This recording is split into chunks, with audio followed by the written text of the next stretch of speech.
ऊर्जा की बात हो रही थी पिछले वीडियो में। कुछ लोगों ने प्रश्न भी पूछा व्हाट्सएप पे, यूट्यूब पे कि उस ऊर्जा को पहचाने कैसे, उसका रूप कैसा है, वो ऊर्जा है क्या। अगर हम शब्दों के माध्यम से जानना चाहें, हमारे मन के भीतर हर क्षण कोई ना कोई विचार आता है और उस विचार के कारण कोई ना कोई भाव प्रकट होता है। तो ये स्थितियां बदलती रहती हैं। एक विचार आया तो एक भाव, दूसरा विचार आया, भाव परिवर्तित हो गया। लेकिन विचारों में एक बात तो सामान्य है जो आप बहुत बेहतर ढंग से समझ सकते हैं। जो भी विचार उठते हैं, दो ही प्रकार के विचार उठते हैं, या तो कुछ प्रिय लगता है और या फिर अप्रिय लगता है।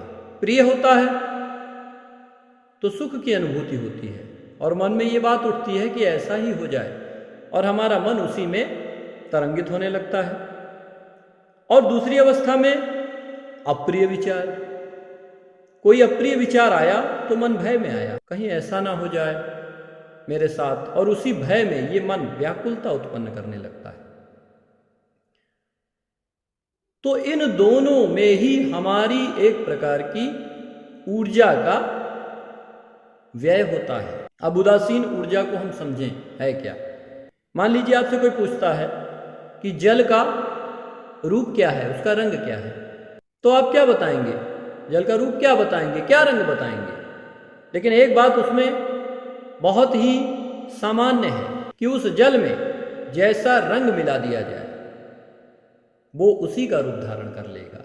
लाल मिलाए तो लाल हो जाएगा, नीला मिलाए तो नीला हो जाएगा। उसी प्रकार ये उदासीन ऊर्जा है, बिल्कुल जल के समान है। जैसे एक छोटा बच्चा होता है, वो कोरा कागज होता है, उसके भीतर भी वही ऊर्जा है, और जिस परिवेश में वो होता है उसी तरीके के संस्कार उसके भीतर आ जाते हैं। बिल्कुल उसी प्रकार इस उदासीन ऊर्जा को पहचान कर हम इसमें जैसे बीज डालेंगे ये उसी का रूप धारण कर लेगा। अगर इस उदासीन ऊर्जा को आप पहचान गए तो आप बीज बोते समय ही सतर्क हो जाएंगे।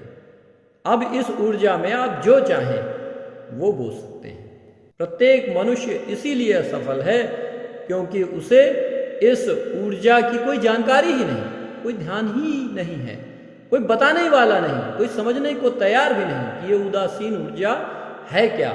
लेकिन आप जीवन में कोई भी कार्य करें, कुछ भी बनना चाहते हैं, आप कितना भी बल लगा लें, कितनी भी शक्ति लगा लें, कितने भी पुरुषार्थी हों, आपको वो सफलता कभी नहीं मिल सकती जो आपको चाहिए।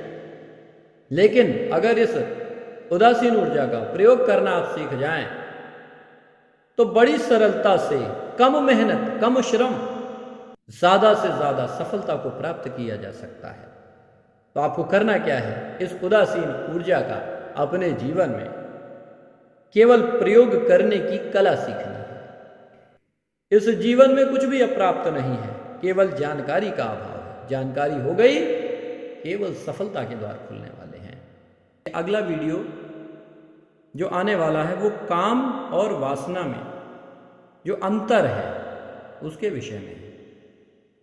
कैसे कामनाएं वासना में बदल जाती हैं। आप सभी मित्रों से मेरा ये निवेदन है कि जो लोग भी इसे सुन रहे हैं कृपया इसे शेयर अवश्य करें। उस हर व्यक्ति के पास पहुंच सके, चाहे वो किसी क्षेत्र में काम कर रहा हो, उसका फील्ड कोई भी हो, कोई भी गोल प्राप्त करना चाहता हो अपने जीवन में, ये ऊर्जा हर व्यक्ति की सफलता में सहायक बनेगी। क्योंकि क्षेत्र से लेना देना नहीं है, क्षेत्र कोई भी हो, परंतु ऊर्जा शक्ति एक ही है। सबका मंगल हो। शुभ मैत्री।